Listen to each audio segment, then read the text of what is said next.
will you trust that if you leave something for the sake of Allah, that He will replace it with something better?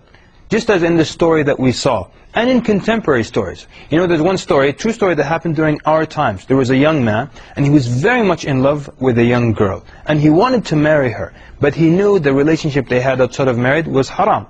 So he actually broke it off. As much as he loved her, he called her and he said, I can't do this because it's a haram relationship, and I'm going to leave it for the sake of Allah. Not because he didn't like her or anything like that. He wanted to marry her, but it was a haram relationship. So then he went on and moved on with his life, and he became active in da'wah and became active with the community. And then he moved to another community, and he was active with them again. And then there was a sister in that community that was extremely active. She was well covered in niqab and everything. She was teaching the Qur'an and doing all the activities. So he wanted to marry her, and he had his mother go see her. And his mother came back saying, this is an excellent bride for you, excellent manners and deen and taqwa. And so he went to see her. And when she removed the niqab, it was that same girl that he left for the sake of Allah. What happened to her was that when he told her this statement, it affected her. And she wasn't wearing hijab or praying or anything like that. And that statement caused her to pray, to cover properly. And so when he met her later on, he got her in a better state than the beginning. Let's go back to our first story. In the first story, the man was offered 500 gold coins, gold dinars.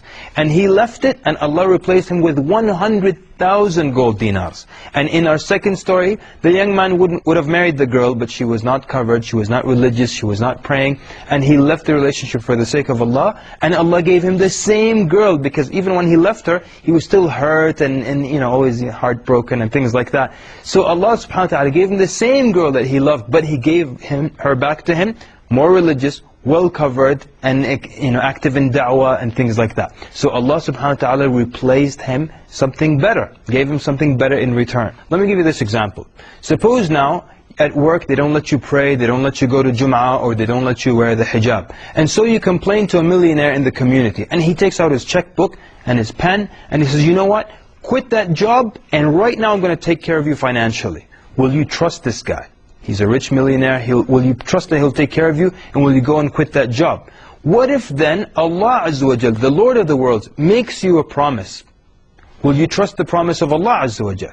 But guess what? The promise has already been made in Surah Al-Talaq in the Qur'an, in verse number 2, the end of verse number 2. Allah subhanahu wa ta'ala tells you, وَمَن يَتَّقِ اللَّهِ يَجْعَلْ لَهُ مَخْرَجًا. Whoever fears Allah, Allah will find him a way out. And then in the beginning of the third verse, وَيَرْزُقْهُ مِنْ حَيْثُ لَا يَحْتَسِبْ. And Allah will provide for him. He will provide for him from where he least expects it. So now, the millionaire, when he took his checkbook out, we trusted him. Now Allah is promising you something in the Qur'an, that you fear Him, and He will find you a way out. And He'll provide for you. If that's what you're worried about, being, you know, having wealth and provision, Allah will provide from you from where you least expect it. So how will you react then? Will you trust the promise of Allah subhanahu wa ta'ala, the promise that He made for you? You know, there's nothing that you leave for the sake of Allah except that Allah will replace you with better in this life or even in the next. If you now contemplate on many hadith, you will always see that if you stop something, there's another reward coming for you. For example, the Nabi ﷺ said, مَنْ تَوَاضَعَ لِلَّهِ رَفَعَهُ. Whoever humbles himself for the sake of Allah.